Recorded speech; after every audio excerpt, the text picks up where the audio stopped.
always been my hope to take the Bible and help you understand something about the Bible that maybe you've never thought of before. Now, sometimes that stretches people, and sometimes it makes church folk mad because we start to tinker with what they've always believed. And so it's always been my goal to try to make somebody mad before I finish preaching.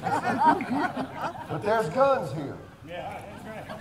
So I've checked with everybody who has one and made sure what they believe, and we're good. Well, when I was about 10 years old, my dad on Christmas morning, he bought me a Daisy BB gun. Now, I'm not talking the Red Ryder. I had one of those for a little while and shot some windows out with it. But I'm talking about one of those dudes you pumped up. Y'all know what I'm talking about? Yeah. And like it said, don't pump it over 10, but when you're 10, you try 15 or whatever, you know, it just didn't matter. But here's what my dad said. He gave it to me for Christmas. I opened it up, and I had this brand new Daisy BB gun, and he goes, all right, son, now listen.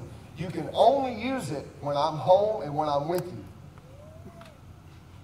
Well, what good is that? I remember thinking that. I'm like, you're never home. Like, my dad worked a lot, you know, and when you do come home, it's dark out. So he goes, it's dangerous, you know, these things are dangerous. And you put your eye out. So, anyhow, nobody got that.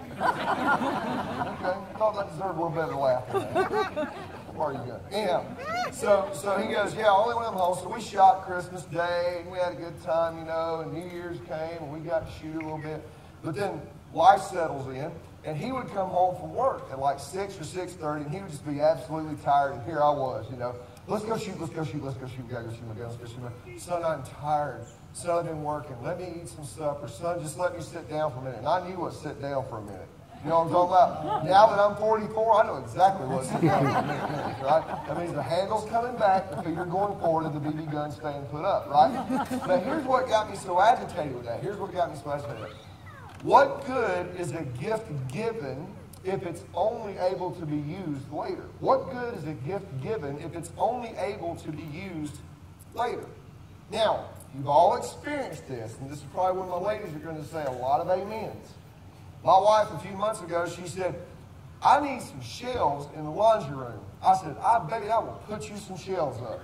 About 6 months ago. The other day, she said, those shelves sure are working well in the laundry room because they weren't up yet, right? And you all, listen, all you ladies who experience this with your husband, right? Everyone, yeah, all God, like, yeah, I'm going to do that, baby. I'm going to take care of that. I love you. I'm going to take you in, and it just doesn't happen.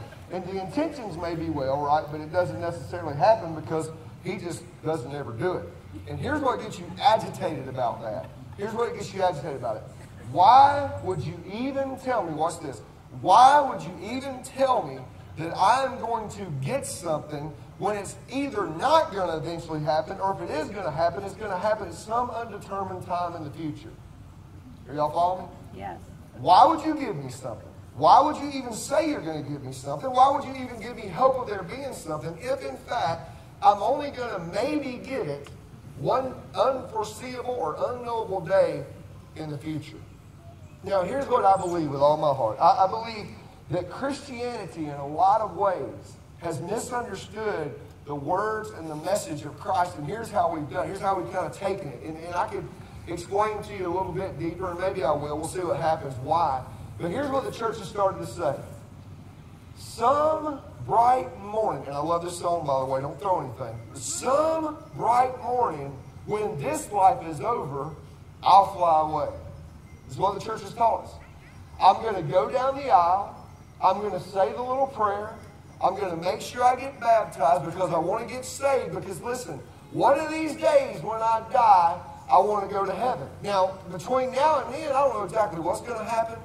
You know, evidently I can live how I want to live, do whatever I want to do. People can do whatever they want to do to me. I've got to have all these awful things happen to me. But you know, after all, this is earth, and we're going to leave this place, and man, we're going to rapture, fly up into the sky, die, take off, whatever it is. And so what we created is a culture of people that go, this is as good as it's ever going to be here.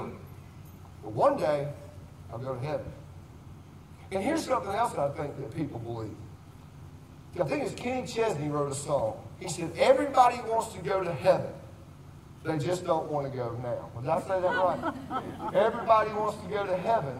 They just don't want to go now. Because here's another thing I think people believe. I think people believe that earth, exactly the way that you would like it, is better than heaven.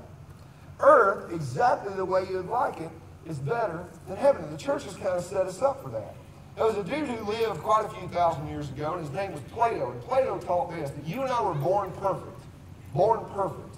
But through the tension of childbirth, we forget that perfectness, and so we fall. And then we spend all of our life trying to get enlightened so that one day we can go back up to this perfectness to where we can live in this state of happiness for the rest of our life. And that kind of molded with the church. And so you've heard things like this before.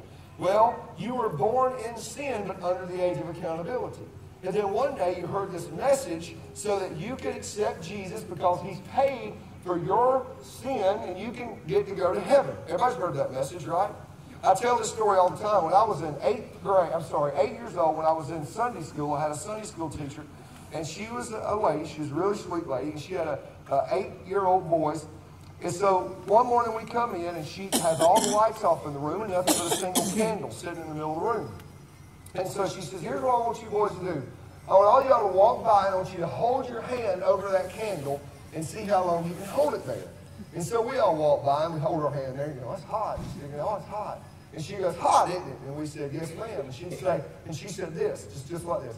That's nothing compared to what hell's going to be like if you don't give Jesus your life. 8-year-old boys, the whole class got saved. I don't want to go to hell, right?